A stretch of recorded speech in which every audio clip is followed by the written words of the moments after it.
how did you land on plant-based?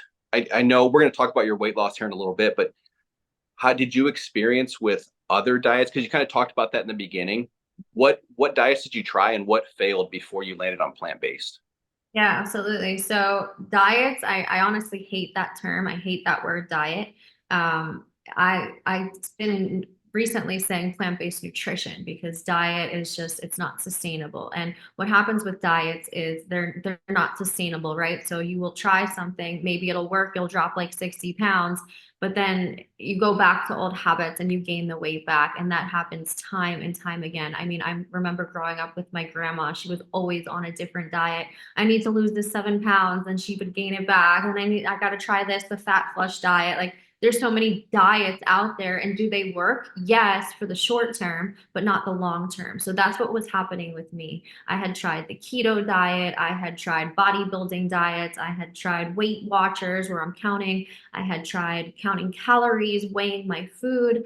And the thing is, I love to eat.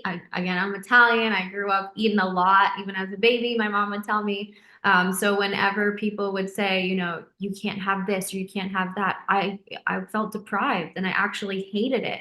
The moment I tell myself I can't have bread, the first thing I think about is this fresh loaf of sourdough that just like came out of the oven that I want to eat. So we want things that we can't have, right? So when we tell ourselves we can't have it, that's not sustainable and that's not healthy mentally or physically.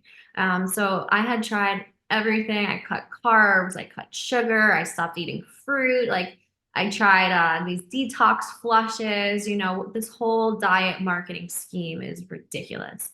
But I was searching on the internet and I just saw this influencer. She was in beautiful shape and she was making these really colorful meals and talking about how it's helped her increase her energy and all these different things. So I was like, let me try this out. I've never tried it before.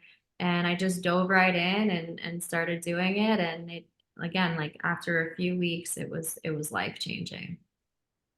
Was it different when you started the plants because you're used to the flavor of like sugar and like the modern American foods? Like, did everything taste bland at first and then you kind of had to spice it up a little bit? So you definitely use different seasonings and you got to use a lot of spices, not a lot, but you can use a lot of spices, which can do that. But one of my specialties is really taking the standard American recipes and turning them plant-based. So let's say, for instance, shepherd's pie, like you don't think you can have that. Of course you can have that. You can still have ice cream, you can still have yogurt, you can still have anything and everything you want. I make ricotta cheese from cashews and tofu, and it sounds a little weird, but it's actually delicious. I'm going to be filming a recipe today on it.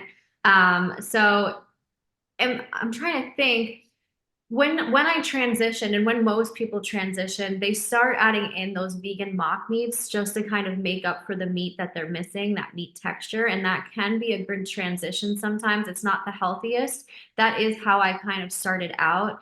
And I was using like the more mock meats. And then as time went on, as I started to learn how those aren't the healthiest and how I can use more whole foods to create that, that started to change. But what happens is as you begin to heal your gut microbiome, your taste buds change. So 8 years ago, I was craving Doritos. I was craving, ice creams. That's what I ate. It'd be really hard for me to stop that. Now I crave a green juice. When I'm walking around the street, I want something to eat. I'll go for an acai bowl. And that's not just because I want to be healthy. It's just what my body wants now. I love fruits. I love smoothies like that. I don't crave those things. And that's because of the bacteria in the gut. So we have good bacteria or we have bad bacteria.